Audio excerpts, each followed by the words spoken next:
Today we're going to go through the steps in order to replace the fuel pump on this 1999 Chevrolet Silverado. After diagnosing the fuel system, we can now use the gauge to relieve pressure in the system before removing the pump. We will now disconnect the negative battery cable. Before we raise the vehicle, we'll go ahead and disconnect the filler neck. It will make it easier for us to lower the fuel tank. We will loosen the straps to lower the tank. We will have to remove the bracket for the front strap from the frame. We can remove the vent hose and the filler hose from the filler pipe. Now we will lower the tank a little bit so we can gain access to the electrical connection and the fuel line connection. Remove the safety retainer, remove the electrical connector. Also, there is a second connector on this particular vehicle for the tank pressure sensor. The fuel pressure line is a 3/8 line. The return line is a 5/16. Be sure to use the correct size removal tool to properly remove the line. Now we will remove the emissions hose. We will remove the pressure line. Lower the tank and remove it from under the vehicle so we can clean the top of the tank in order to keep any debris from getting into the tank when we remove the pump.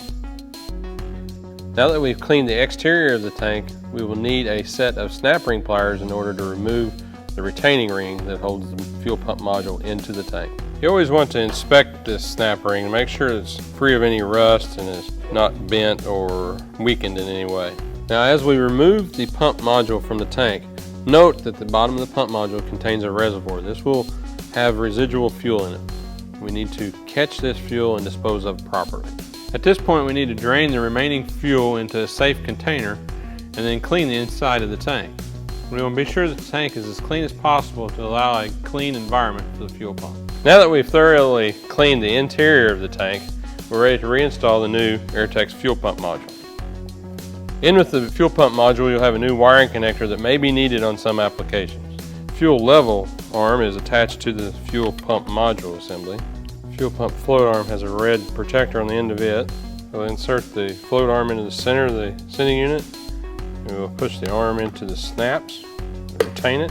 It's ready to go in the tank. We want to take the tank sealing ring and start it onto the pump module. The top of the pump module flange is a locating tab. Also on the tank there is a place where that locating tab will set. Once we get the pump 3/4 of the way into the tank, we want to position our tank sealing ring. We will lightly lubricate the tank flange with a silicone type lubricant for easier installation. Once you've assured your sealing ring is in the proper location, continue installation. And we'll position our locking ring into place. It's easiest to start on one side and work your way around with the snap ring. It's advisable to take your screwdriver and make sure that the locking ring is fully seated into the retainer. Now that we have the new Airtex fuel pump module installed, we're ready to reinstall it under the vehicle. Always be sure and inspect your fuel line fittings to make sure they are not damaged to hinder the reinstallation of the pump. As we're raising the tank, we need to be sure and work the vent hose over the top of the frame. Now we will reinstall the fuel lines. We'll start with the pressure line, then we'll do the emissions tube. Be sure to reinstall the clamp. Now we will reconnect the return line.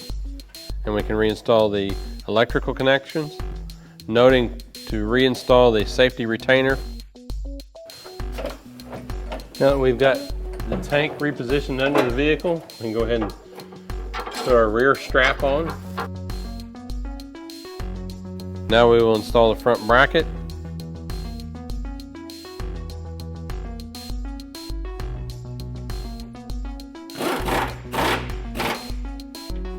We'll go ahead and tighten the straps.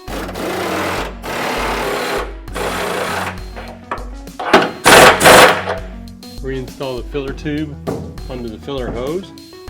Now we will reinstall the vent hose under the filler neck.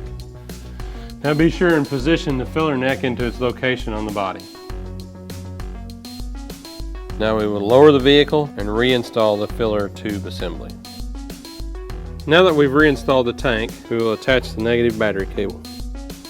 cycle the key to charge the system.